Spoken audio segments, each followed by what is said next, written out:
So it's been a while. Did you miss me? Probably not. So I'm here at the car, and today we're going to do transmission lines. And I don't know, stick around, see what trouble I can get into. I've already started to do a little work on here because I don't want this video to be longer than the Old Testament. I'll be right back.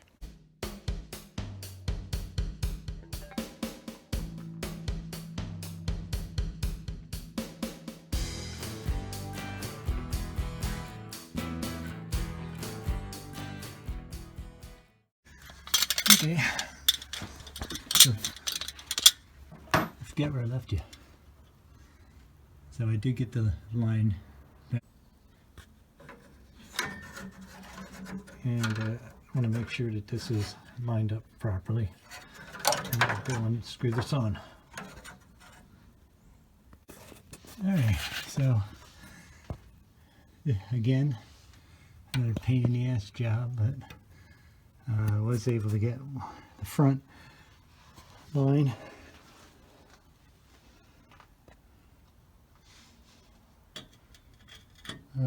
ran, so that one's done. Now, to add insult to injury, I wound up breaking the stud on the rear one, so this is going to be a pain in the ass. The only saving grace in this is that it was turning. Trying to find out where it's at.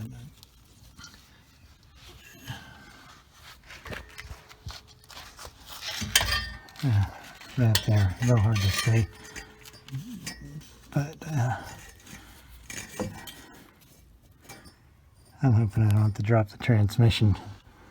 It's a little hard to see. Where's my finger? But anyway, here, I'll show you. It's actually easier to show you the broken part. I'm having fun today. Getting too old to be climbing into cars. So there, that is the stud that I broke on the transmission. So as I was saying, this part is completely frozen onto here. All of these lines where I had to wind up cutting them off to get them off. That's what you're dealing with an old car here. And I broke this fitting, just snapped right off there. So this part is in the transmission still. But as I was saying, the good thing was is this was actually turning until it got bound up, and I'm in a hurry. I did something stupid and I tried to put a wrench on this to see if I could get it loose from the stud, and of course the stud gave up before this. So this is where I'm at now. I hope to God I can just put like an easy out into the transmission part and screw the rest of this fitting out. I'm hoping that will do it. If not, it looks like a tranny will need to come out. Hello.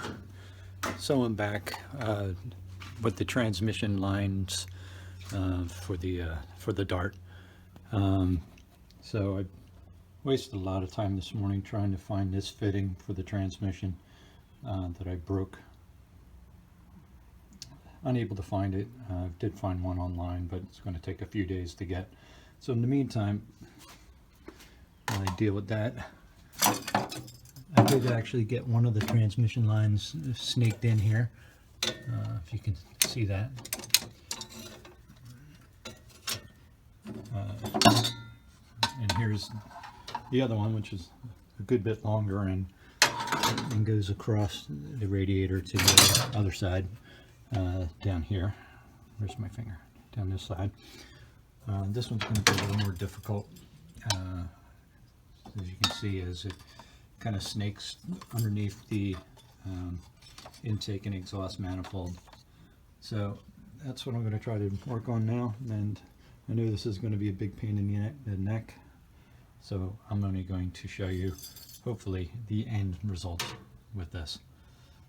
Wish me luck. Okay, believe it or not, I was able to get these lines in here, but I have to tell you, I did have to bend them. This is the one I just put in. I had to bend them to actually fit in. But the nice thing about this is that as long as you're not too aggressive with the tubing, you can make gradual bends with that. So next is trying to figure out the broken fitting on the transmission line and to bend these back into a way that'll fit into that fitting. So I'll be back. Okay, so I finally got the transmission lines run. What a fiasco. I think I told you that I had to replace the fitting on the back end of the transmission for one of these lines. I broke it taking it out. And what a mess trying to find the right one. I actually ordered 2 different ones, but finally today I got the right one and got everything all connected. Next thing is upgrade the wheels on this baby.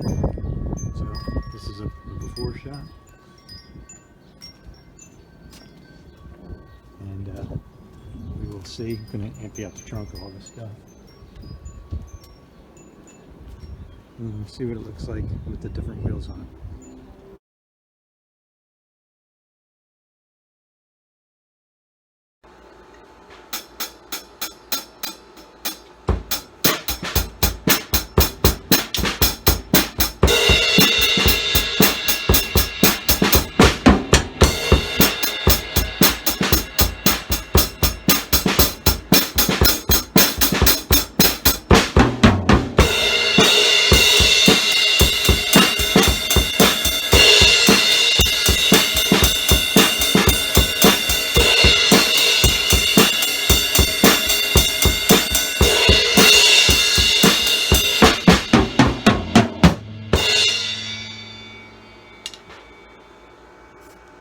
Let's try this again.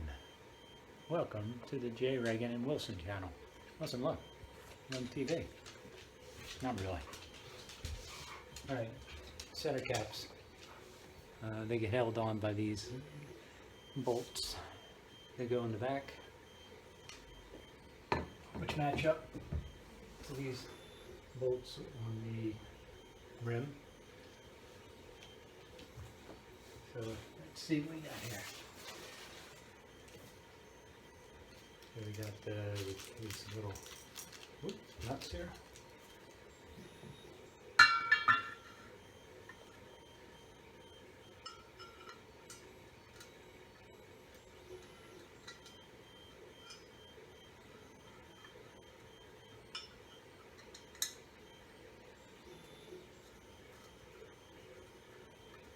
Is this fun for you?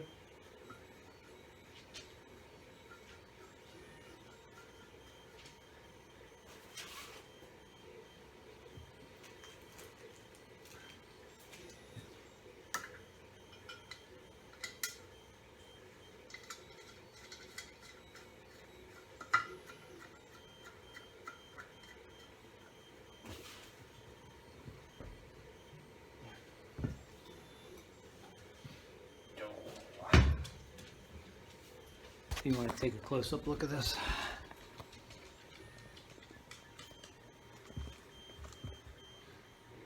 Can you see in there?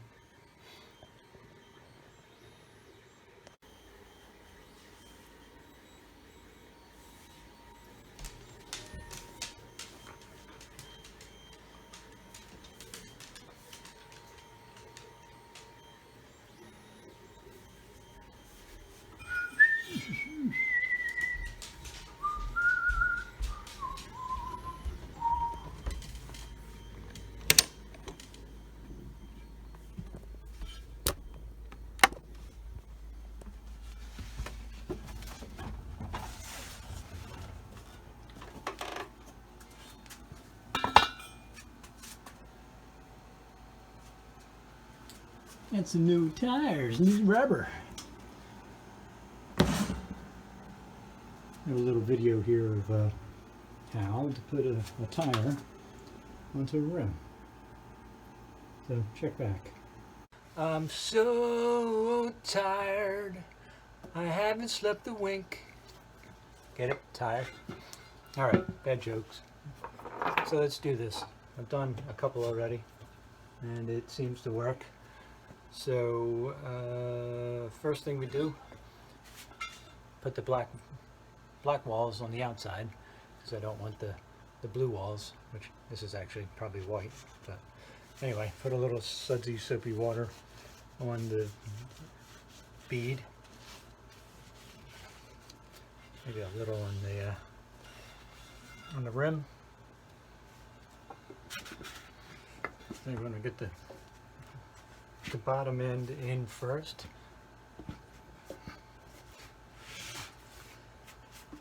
Right. And then we'll take the old BFS. You know what that means, right?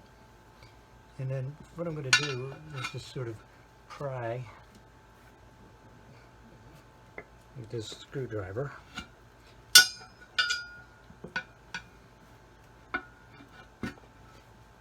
Without damaging the rim.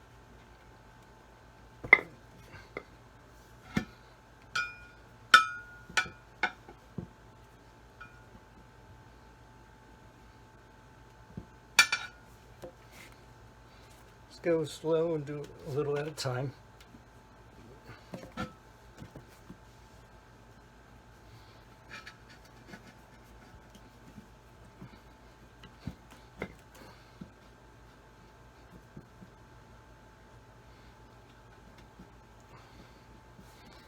Sometimes it's helpful to have two screwdrivers, that way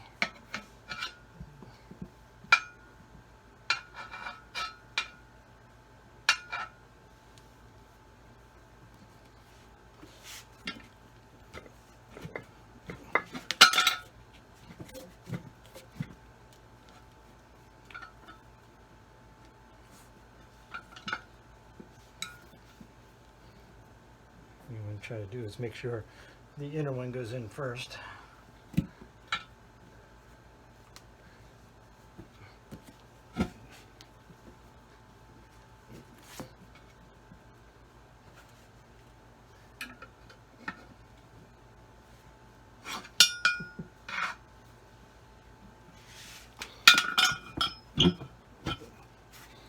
Alright, that's mostly it. It's got a little more to get in here.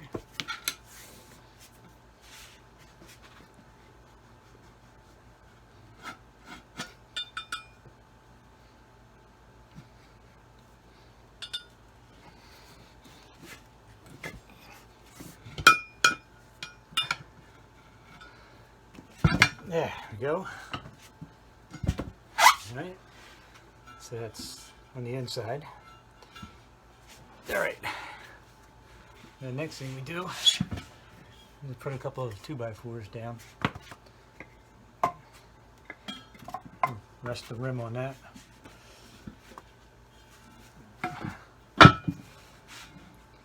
As that gives you the opportunity to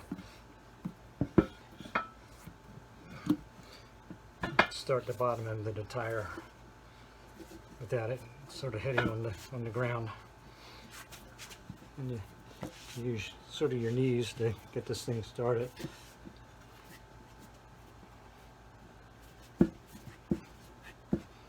This is actually easier. Oh, forgot one thing. I want to make sure you soap up the this. Just gives a little more slipperiness to the rubber. You can always do the inside as well, especially up here where it's not under the rim yet. So take a quick look at this. So, and really all I'm going to do here, I'm going to try to do this while I'm holding the camera, is just slide under the rim. You see that? And really just work your way a little at a time. Of course, if you have like really polished up wheels, if you want to do this with some sort of protection on the wheels, but these are already nicked up already, so I'm not really that concerned with it. Alright, I don't think I can hold this anymore. So you get the idea. Let me just finish this one up. And like I said, that you just want to go little at a time. Try to take off little chunks of getting it under the wheel. Oh, that could have been nasty.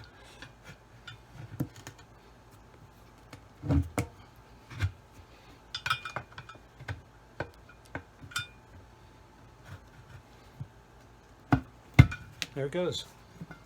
Nice.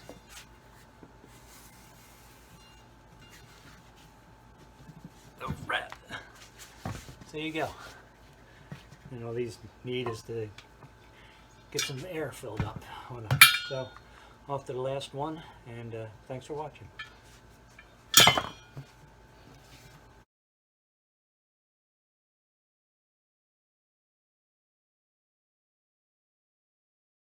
Okay, let's see what it looks like with the trim rings on. These are brand new. Repops. You enjoying that? Listen. There, I'll get a sniff.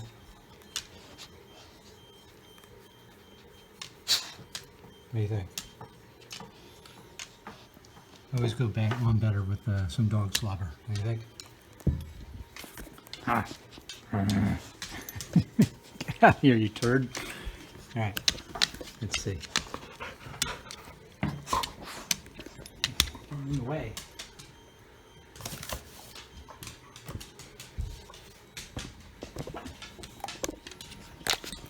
Wilson wants to play, don't you?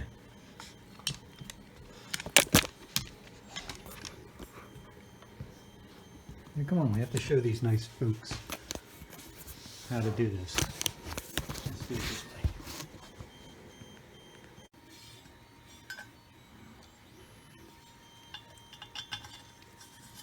This is something almost anybody can do.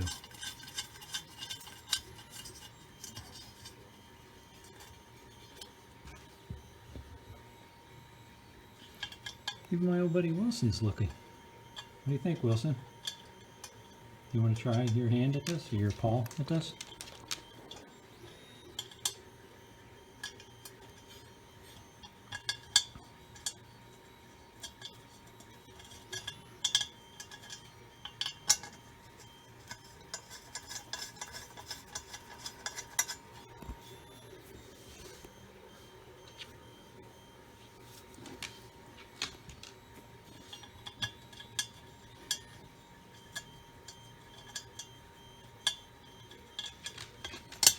Look at this, these tires are classic.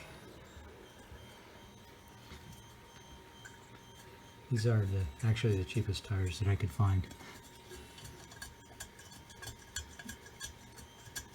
Alright, so these need to be wrenched, obviously, to tighten them up, but I'm just going to finger tighten them for now. Looks to be about a 3/8 head on here. Good old standard system, not metric system.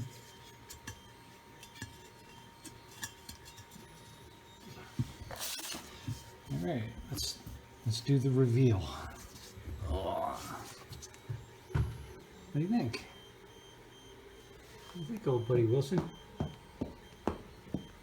Tail wag. That means it must be good. Although his tail wags for almost anything. So we'll tighten those up. And then got the little trim rings. So that would be the final look. I think that'll look nice on this old 66 Dart. What do you guys think? All right.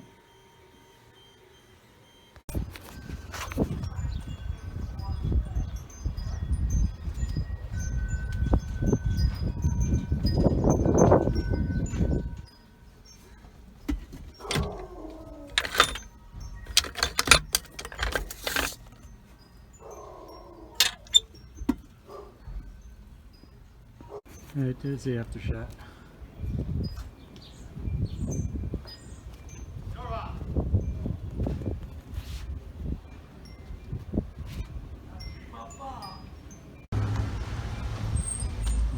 That's what it looks like. Still need to get some chrome lug nuts. but I think it definitely made it look a little bit tougher. And you know how I am. I'm a tough guy. Come on, baby, light my fire. Get it? It's the doors. All right, so I'm going to be replacing the top, not replacing the top hinge, but putting in a bushing set and a new pin for the door hinge here.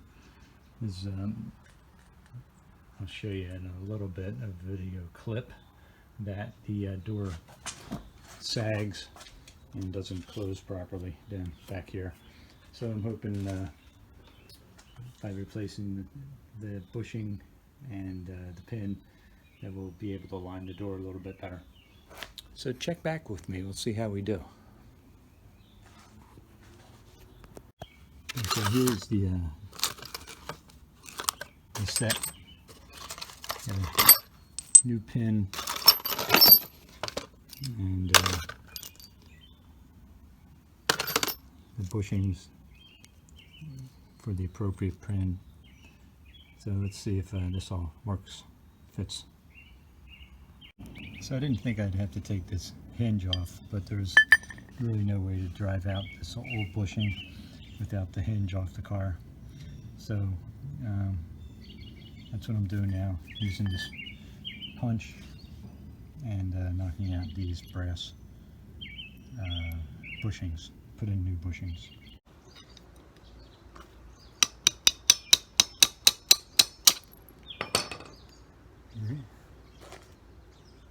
That's that one.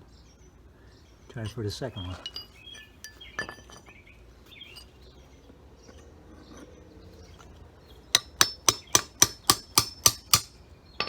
There you go.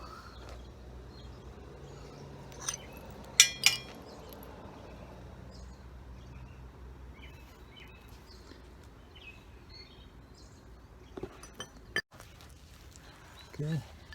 I drove in the new bushings, so I'm going to reinstall the hinge, see what happens. Doing the inside part of the hinge here.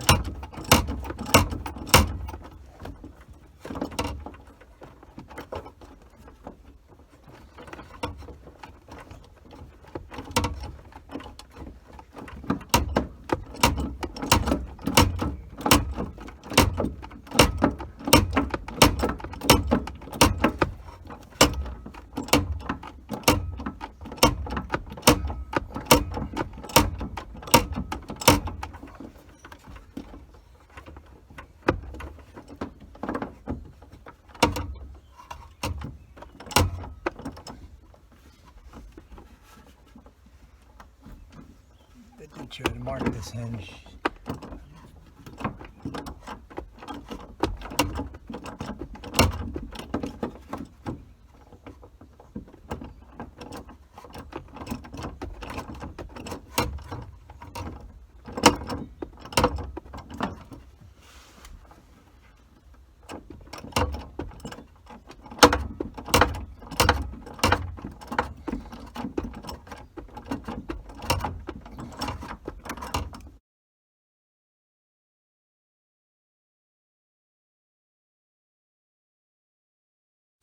So in front of the car, front driver's side fender, started cutting out some of the, using my handy dandy Harbor Freight wheel, cutting out some of these spots over here. That one was actually down here, and had some pinholes here. And this was a total rough spot right here.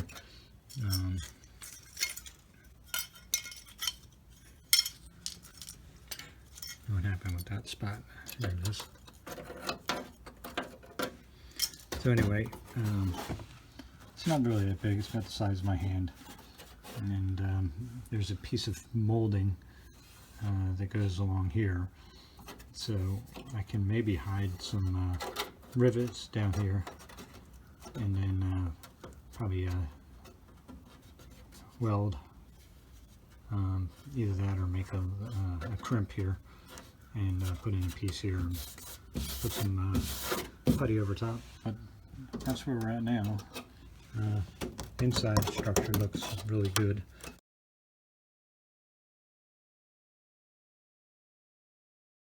Okay, had some time to work on the car this weekend. Had a lot of projects in mind, but didn't really get to a lot of them because I had some issues with the car last night. Drove it around, drove fine. Still needed a little bit of adjustment with the carburetor and the choke and stuff like that. So this morning I decided to adjust the choke, and went to go start the car. It would not start. So about a half hour later, actually more like an hour or so, I found out that there was a grounding strap that had come loose from the instrument panel. So finally got that taken care of. Took a while to track down, doing a bunch of wire tracing. Then I decided to work on this door again. I'm actually waiting for my son to come out of robotics practice. Anyway, he's going to be totally embarrassed that I'm picking him up in this jalopy. But anyway, let's get to the door. So I don't know if you can see in here. There's some. Oh, you can. There's two bolts here, and you can't see them, but up behind the dashboard there are two more bolts like that. Then on the other side of this door hinge, there's a bolt which bolt head. You can just kind of see the back end of it right here, but that's you only access that through the door. Let me show you.